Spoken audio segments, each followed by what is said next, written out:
Unit 26 Class Contents 26.1 Introduction, 26.2 The Concept of Class, 26.3 Theories of Class Structure, 26.4 Class Struggle, 26.5 Social Mobility, 26.6 Classlessness, 26.7 Conclusion, 26.8 Further Reading, and 26.9 References. Learning objectives. After going through this unit, you will be able to discuss the sociological perspective on class, interrelationship between classes, movement between class positions.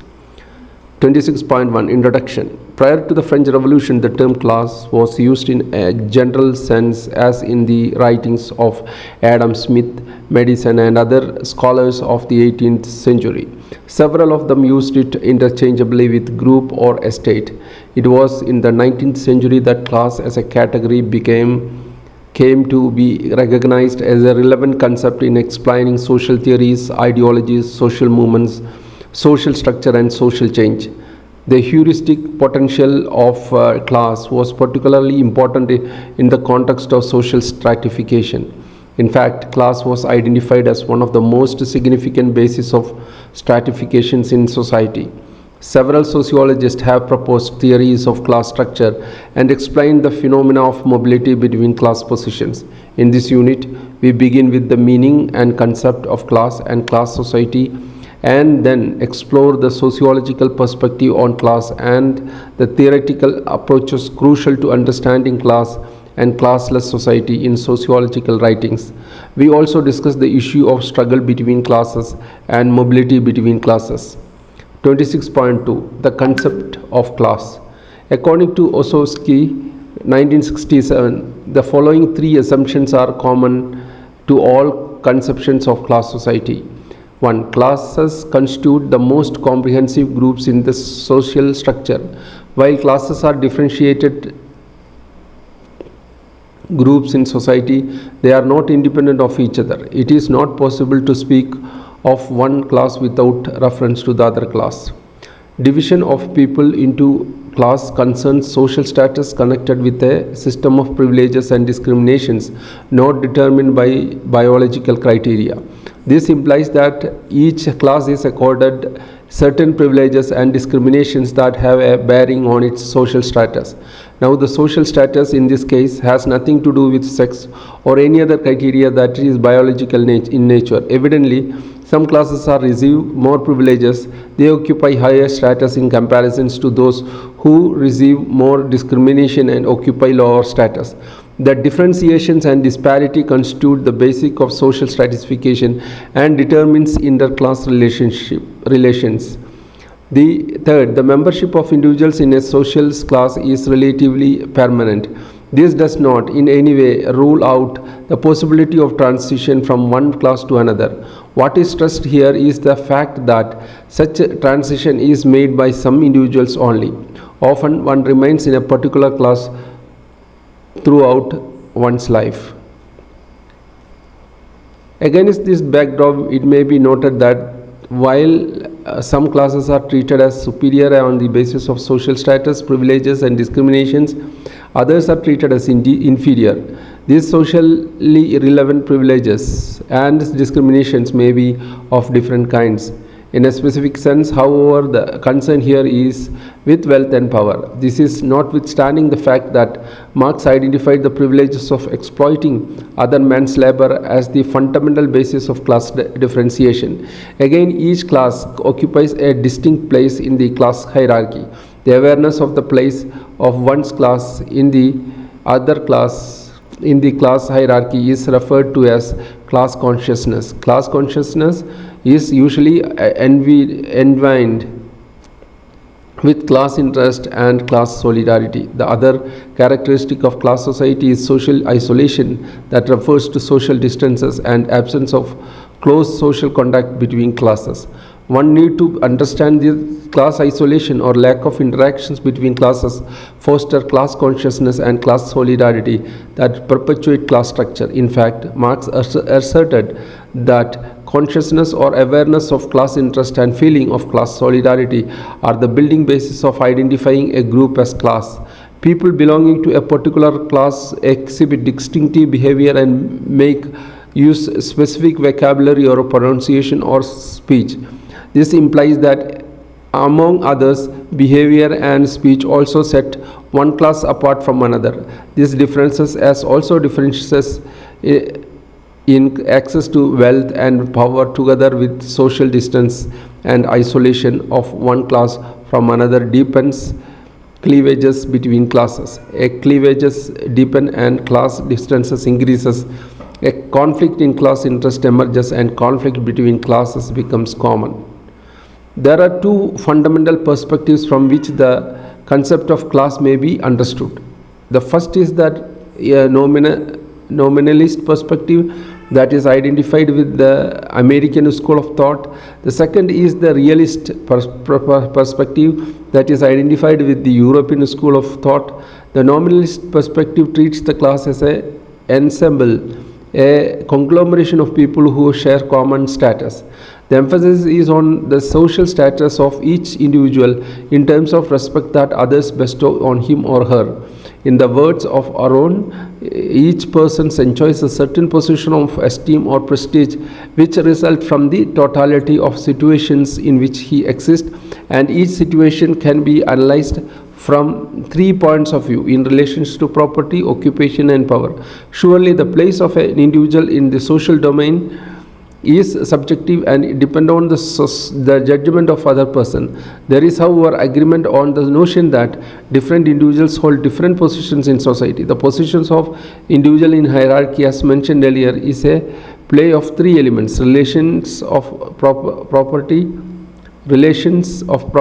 occupation and power upon which his or her position is determined in the class structure. It may be understood as this stage that no single element determines the class to which an individual belongs. The emphasis rather is on the sum of social consideration. Individuals with similar prestiges and status belongs to one class. The realistic perspective, on the other hand, treats social class as real ensemble that is determined by material facts and by the collective consciousness of the people. Two ideas emerge from this approach. One is that a class is characterized by collective unity which is real, and the second is that people belong to a particular class share collective consciousness. Let us distinguish between the nominalist school and the realistic school more clearly. 1. The nominalistic school lays emphasis on individuals and interpersonal relations, while the realistic schools lay emphasis on collective realities in explaining class. 2. The normalist school postulates that people who have similar status or social prestige constitute a class. When social status changes, the class of a person also change, which means that it is easy to move from one class to another. There is no conflicts between classes because the limits and boundaries of classes are not rigid and clearly defined, and more importantly, classes are not associated with seizing of power. In simple terms, power is held and exercised by upper class while the workers are never able to use it. The realist school, on the other hand, asserts that the conflict of power is inherent in relations between the classes. This is due to collective unity and collective consciousness of people belong to each class. The people of a particular class seeks to foster the interest of its own class that are often in conflict with those of other classes, and in going so, each class tries to consolidate its own position in society. The nominalistic school upholds that the collective reality which the realist of boast of does not exist or hardly exist, or if it all exists unequally, while the realist school emphasizes that by ignoring collective consciousness in explaining a class, the nominalists have missed the essence of what constitutes the class. The distinctions between the American concept of class and the European concept of class proposed by Aron roughly corresponds to the hierarchical view of class and the dichotomous view of class proposed by Ossowski. The hierarchical view is associated with the nominalistic position and the dichotomous view is associated with the realistic position. Box 26.1 Denotations of the term class. Ossowski identifies three meanings of the term class, each of which has been used in sociological theories and in different accounts of the system of social relations. 1. In general, the sense each group which is regarded as one of the basic components of the social structure may be called a class of the social structure. In any case, such a comprehensive concept includes both estate and caste, and also class in the second and third meaning distinguished here. Second, of the two specifying versions of the concept of class that I should like to consider here, the first shows us a social class as a group distinguished in respect of the relations of property. Some caste or some caste or estate systems can at the same time be economic class systems, but such a coincidence can only be empirically established. In case where such a coincidence does not apply, one can speak of the class aspect of caste relations or the estate aspect of the class system. In a somewhat different meaning, it is also possible to speak of class aspect of a estate system or a caste system even when the coincidence does not occur. If we assume that between an estate system and a class system there holds some more or less complicated causal dependence. Third, in the second version specifying the concept of class, the class system is contrasted with group systems in the social structure in which an individual's membership of a group is institutionally determined and in which privileges or discrimination result from an individual's ascriptions to a certain group. In contradistinction to such groups of a caste or estate type, a class in this version is a group of which members is now assigned by a birth certificate or any official document, such a title of nobility or an act of manumission, but is the consequences of social status otherwise achieved. The privileges and discriminations which in this case require no sanction for any source or are not the effect but the cause of individuals' place in the capitalistic or proletarian class. One is reckoned among the capitalists because one possesses capital, and one belongs to proletariat because one possesses no other source of income than the capitalist capacity to hire out one's labor. 26.3 Theories of class structure. A. The class view. Aristotle 1943 maintained that people are differentiated into three elements. One class is very rich and the other class is very poor. The third class occupies a position between the two in being neither very rich nor very poor. Those who are very poor feel too degraded and find it difficult to follow rational principle. There is a possibility that they grow into petty rogues of rascals. Those who are very rich are not willing to submit to authority. They also find it difficult to allow rational principles and are likely to grow into great criminals who commit offenses from violence. The poor are not able to command, so others often rule them. The rich are given to despising. They demand unquestioning subservience from others and make good masters.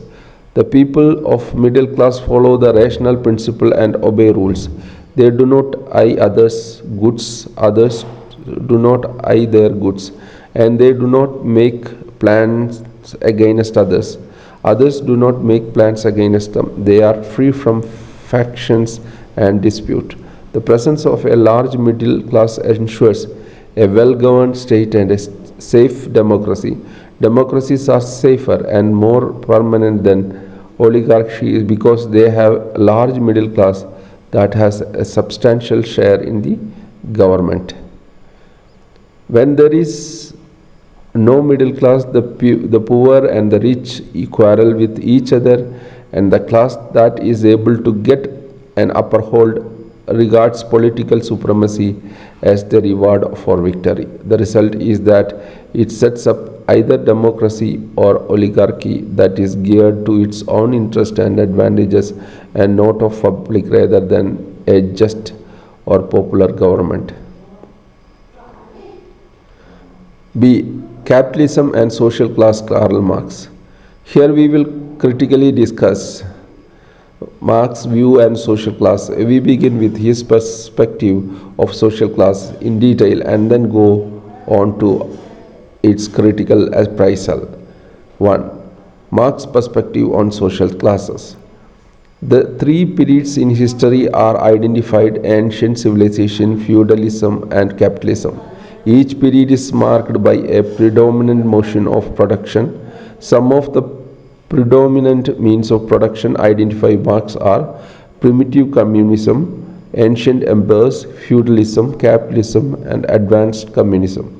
He clarified that class relations are characteristics of those means of production in which a section of populations controls the means of production while the other are excluded from it. Those who controls the means of production exploits those who transform the means of production into finished products. The mode of production constitutes the basics of class structure. The capitalistic or ruling class and the wage labor or the oppressed class makes up the class structure. In Marxian sense, a social class is an aggregate of people who performs the same functions in the production process. The classes occupy different positions in the economy. The positions that a person occupies in the social organization of productions determine the social class to which he or she belongs. The basic determinant of class is the way in which an individual cooperates with others in the satisfaction of basic needs of food, clothing, and shelter. Cooperation implies the division of labor and organization of production. Marx propounded that the first concern of human being is to satisfy basic needs, which forms the basic of production of material life. Once a need is satisfied, new one emerge. Rising needs create new social relations. Social relationships unfold cooperation of several individuals. The relations between them is governed by struggle because the ruling class owns and controls the means of production. It also exercises control over the moral and intellectual life of people. The entire law governs machinery, art, literature, science, and philosophy. The interest of the capitalistic class or the bourgeois. This is typical in capitalistic mode of production. A vast majority of Marx's writings are concerned with the material for production, concerned with the class relations in capitalism. A vast majority of Marx's writings are concerned with the class relations in capitalism.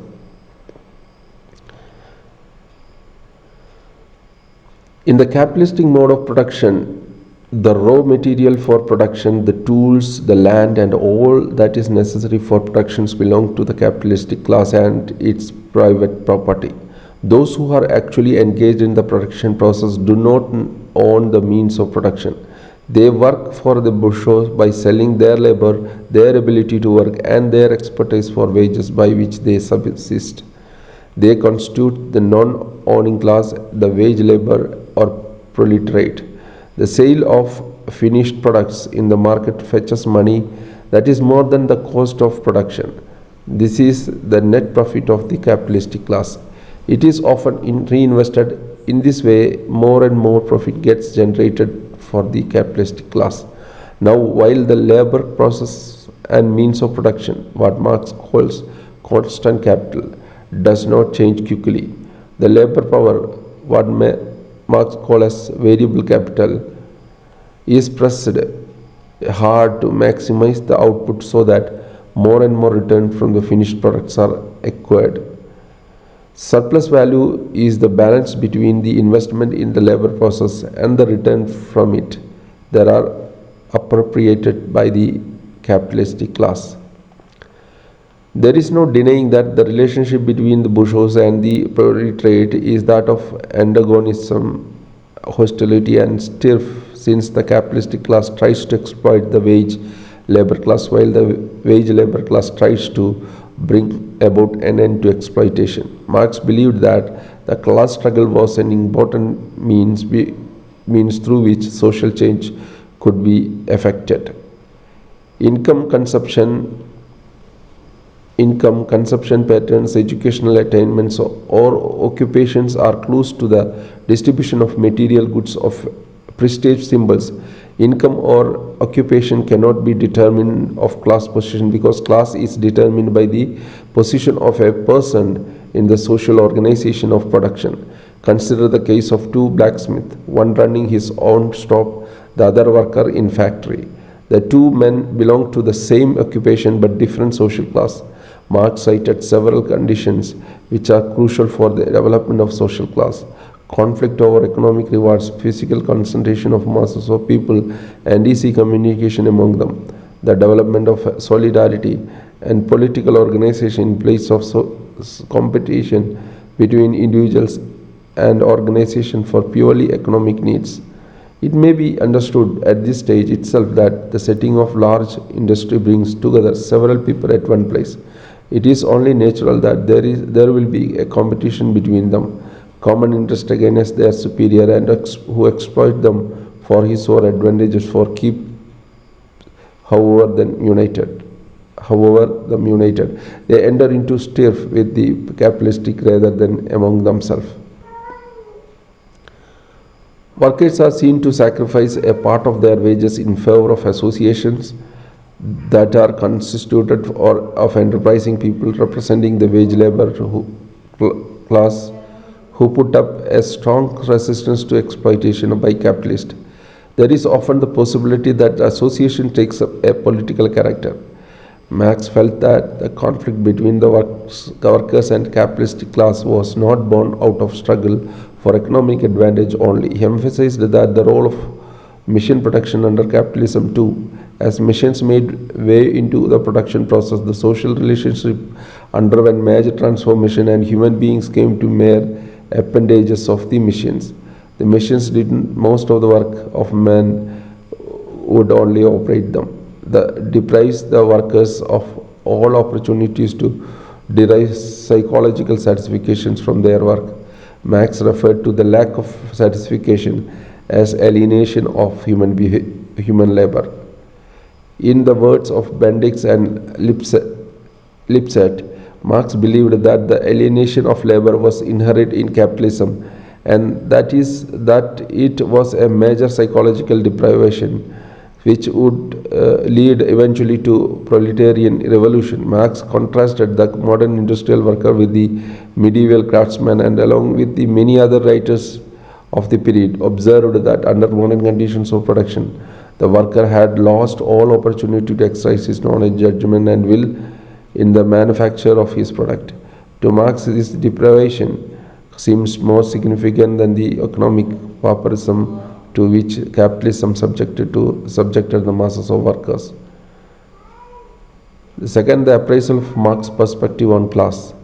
Marx's ideal on class was subsequently reconsidered by later writers. Many of them were convinced that the reality of the system of exploitation kept obscured to a great extent in the course of everyday life. This is because in everyday life, the process of exploitation is not always obvious and identifiable as it was in slavery or feudalism, in which the slave or the serf who worked for the whole day for a meal to fill his belly, or the serf who tilled the land of his lord the whole day to give a strip of land for his use, could see clearly that the product of his labor was being kept away from him. The worker in the capitalistic society who was given wages in return of his services, which was much less than the value of the work the worker had produced, could not easily notice the process of exploitation. The other factor that obscure the reality of the process of exploitation in everyday life in that the ideas of ruling class are produced and reinforced in newspapers, electronic media, school and other agencies. The working class accept them innocently and unwittingly as obvious and parts of common sense. Often the worker class people do not see these situations the way Marx theory projects. This has been the major reason for lack of zeal in proletarian revolutions. Lucas sought to demonstrate that the left to its own devices, the working class would never fully understand the necessity of liberating itself through the socialistic revolution. It needed to be led by socialist thinkers. Louis Althusser blamed ideological state apparatus such as the school and the media for reinforcing the idea that we are individuals in control of our own destiny among working class people. This shadows the system of exploitation and the position of the working class as victims. Gramsci refers to class domination hegemony, knows more generally the Marxian theory as the dominant ideology thesis, that is, existence of a powerful dominant class ideology that stresses the nature of private property and creates acceptance of the whole capitalistic social order among all classes. According to Giddens, there are three main sources of class power: the possession of property, qualifications, and physical labor power. These tends to give rise to three-class structure: a dominant upper class based on property, an intermediate middle class based on credentials, and the working and lower class based on labor power. What Giddens laid out bears a relationship with the claim of Eric Wright and Frank Parkin that classes relations are determined by access to the resources. Frank Parkin was chiefly concerned with the attributes such as race, religion, language, and other that serves the basis by which the social collective seeks to maximize reward by restricting access to resources and opportunities to a limited group of people whom they treat as eligible. Those who control the cultural capital constitute a new class referred to by Alvin Gardner as cultural bourgeoisie. The cultural bourgeoisie is in control of the cultural capital, wherein capital is explained by Gardner as any product object that is used to make utilities that can be sold. The process gets income or claim to income by virtue of imputed contribution to economic productivity. Gardner argues that these claims to income are enforced by modifying others' access to capital objects. By now, it is evident that there has been a fundamental and conspicuous shift from the thrust of exploitation as the basis of class relationship in the capitalistic society to domination as the basic of classes relation in the post-capitalistic societies. C. Classes and class conflicts in industrial society are dead end of. The second half of the 19th century and early 20th century witnessed a legal recognition of joint stock companies in Germany, England, France, and United States. In the present day, joint stock companies have largely replaced the economic enterprises that were owned and managed by capitalist or family. The stock of the shares of the company are widely dispersed, much in contrast to the capitalist setup in which the ownership lies in the hands of a single individual. In the post-capitalistic era, the joint stock companies have fought for reaching implications for the structure of industrial enterprises and for broader structure of society, of which social classes constitute an important component. In the joint stock companies, the stakeholders hold ownerships, while the controls lies in the hands of managers who are not like the capitalist. This arrangement keeps the owners away from the actual sphere of productions and reduces the distance between managers and workers. This is the radical view upheld by Marx himself. The other is the conservative view that asserts that the owners, the stockholders, and controllers, the managers, are not widely different. They constitute a somewhat homogeneous group. The stockholders and managers hold a similar outlook and may be treated as similar to the class of capitalists. This view, which comes out in the writing of C. Wright Mills, stands out in a sharp contrast to Marx's own analysis. R. Denotations explained that the social structure of joint stock companies as well as cooperative and state-owned enterprises differ from that of the capitalistic enterprises, and therefore a transition from the latter to the former is a process of social change. He suggested that the separation of ownership and the control involved a change in the structure of social positions and also change in the recruitment of personnel to these positions. This refers to the distribution of the class of capitalistic in two positions, the owner and the manager. The owners are alienated from the production process in the sense that they do not participate in day-to-day affairs of production enterprises and do not have a defined place in the formal hierarchy of authority in the enterprises. This is so because the workers deal with are answerable to managers. It may be recalled that the capitalist exercises authority because he owned the means of production over the subsistence of the workers dependent. The managers, on the other hand, hold authority by virtue of the property rights relegated to them by stockholders. Since the managers remain in contract with the workers, they seems to exercise their authority in consensus of the workers, or else manual and clerical works would have their interest felt in many complex and unregulated ways, such as by distributing the process of production and significantly.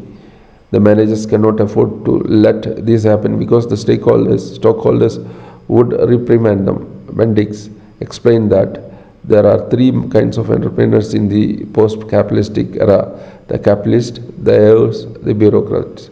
Thus, there is a definite change in the composition of the entrepreneurial class. Randolph maintained that class capitalism had completely eroded and given way to different groups that bear a relationship with each other that is much different from the relationship between the bourgeois and the proletariat highlighted by Marx. He outlined three effects of this development on class conflict. When managers replace capitalists, there is a complete change in the compositions of the group participating in the conflict. Change in recruitment and composition of the group participating in conflict leads to change in this nature of issues that cause conflict. The managers who are like functionaries without capital do not act. We have and hold attitudes like the all-powerful capitalist. Further, the interest of the labor towards the new opponents are different. And third, the decomposition of capital, referring to differentiation of ownership and control of means of production, that is capitals, involves a change in the pattern of conflict. In the course of such development, the capitalist class and the labor class to be homogeneous classes. The labor also ceases to be a homogeneous class. There are unskilled laborers, semi-skilled laborers, skilled laborers, and also those occupied with different skills. The laborers are who hitherto treated themselves as a single class, which most common interest and distinct class consciousness now become increasingly aware of differences among themselves. This is referred to as a decomposition of labor. The twin phenomena of decomposition of capital and decomposition of labor are almost inevitable, accompanied with the emergence of new middle class both within and outside the industry of modern societies. Lederer and Mashka coined the term new middle class. In post-capital societies, the new middle class is constituted of salaried in the tertiary industries, in commercial firms, in shops and restaurants, in cinemas, and also salaried skills workers and foremen. The bureaucrats exercise authority and are personally aligned with the ruling class. While it is true that the bureaucrats do not constitute the ruling class, It is widely accepted that they are a part of the industrial, political, and social conflicts. They stand by side of the ruling class. The other interesting fact is that a large number of salaried employees identify themselves with the interests, attitudes, and lifestyles of higher ups. The emergence of the new middle class had a profound impact on the class structure proposed by Marx.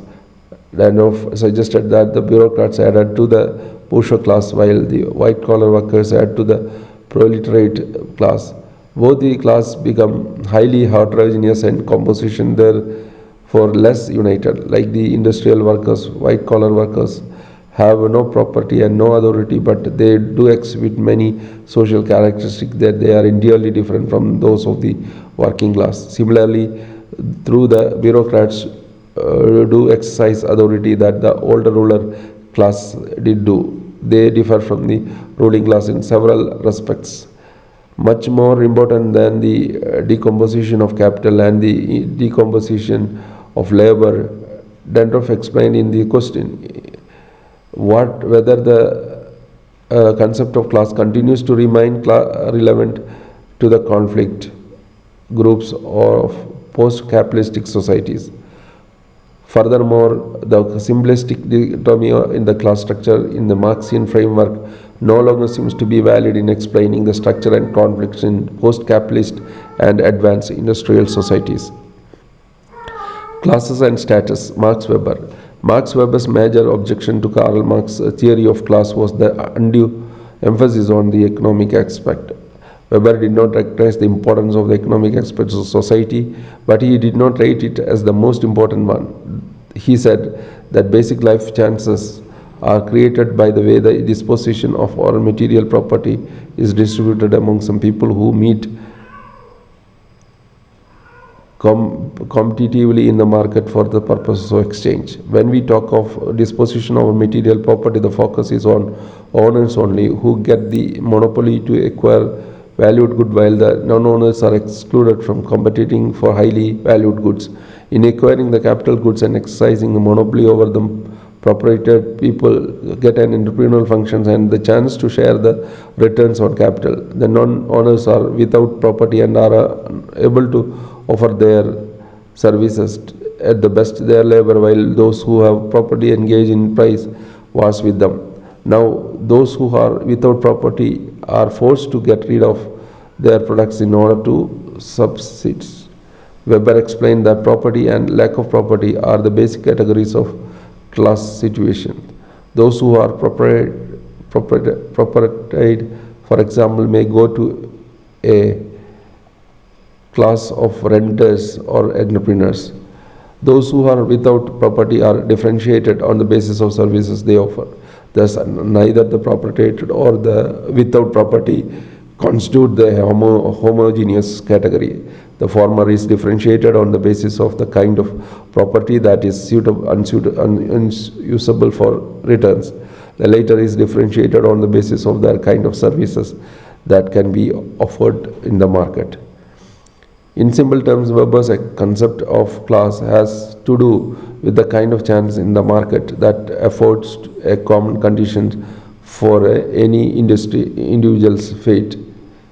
Class situation, therefore, is market situation. It may also be noted that those people whose fate has nothing to do with the chance of using goods or services for themselves in the market, such as the slaves, do not form a class in the technical sense of the term. They constitute the status group. Weber emphasizes that the classes are not communities. They represent the basis of communal action. Communal action refers to the actions which is oriented to the feeling of individuals that they belong together. In Weber's own words, we may speak of a class when a number of people have in common specific casual component of their life changes is so far. This component is represented exclusively by economic interest in the possessions of goods and opportunities for income. And 3 is represented under the conditions of commodity of labor markets. The 3 elements for the class situation that in more comprehensive sense is market situations. For Marx, class has to be understood in the framework of individual position in the structure of production. For Weber, class needs to be understood in the framework of individual's position in the context of the market exchange. Other than class, Weber proposed the concept of status group. Status group differ from classes in being communities. In place of purely economic determined class situation, status situation assumes importance. Weber said that status situations is determined by the social estimation of honor. This honor may be at any equality that is shared by the people and held in esteem. Profession of property is not always associated with social honor, and it is therefore not essentially a qualification of acquiring status. Income, family background, education, all these criteria that are valued may be identified as markers of status. The people belong to the same status group may interact with each other on many occasions. Status order refers to the stratification of the basics of honor and lifestyle that characteristic status groups. What is interesting to note is the fact that the status honor may be accompanied with honorific preferences such as the privileges of wearing special costume. Furthermore, artistic and literary activity connected with physical labor or used for income generation is treated as degrading work and not held in high esteem. The social honor associated with it declines tremendously. Weber maintained that often status disqualification operate against the preference of physical labor. In Weber's words, with oversimplification, one might thus say that classes are stratified according to their relations to the production and acquisition of goods, whereas status groups are stratified according to the principle of their conception of goods as preferred by special styles of life. He further explained that classes and status groups are distinguished on other account. Classes has a bearing with the market and individual's position in it. There is no order of honor of personal distinctions in the market that is the critical features of status groups. The status order would get weakened if the same honor were bestowed on people who acquire economic power that bears the stigma of extra status origin as to those who seeks to acquire status by virtue of their style. Status, however, rises its economic power, comes over and above the virtue of lifestyle. It is therefore only natural that who upholds status order react with peculiar sharpness to pretensions of purely economic acquisition. Status is the predominant and preferable means of social stratification in condition when acquisition of goods and distribution of goods is fairly uniform and stable. Stratification by status get pushed into the background and stratification by class become important each time economic transformations takes place and technological repercussions set in. In addition to stratification by class and status, Weber proposed the concept of party as the third element according to which society is stratified. The people who constitute a party are those who have a goal towards which they strive collectively and in planned manner. The goal may be a cause, that is, a party may seek to realize a program for ideal or material purposes, or the goal may be personal. Example, honor for the leader or the followers of the party. Party may exist in a social club as well. This action is geared towards acquisition of social power by which is meant the potential to influence communal action. The existence of a party in a state always presumes the prevalence of a rational order and the presence of a staff of persons who are willing to enforce it. In a specific sense, parties may pursue interests that are determined through the class situations or through status situation. They may even recruit members from them. They may not, however, be fully class parties or fully status parties. They may be neither of the two. Their meaning of attaining power may range from violence to canvassing the votes through social influence, bribe, public addresses, or even obstruction in parliamentary proceedings. Reflections and Actions 26.1. Compare and contrast Weber's and Marx's concept of class.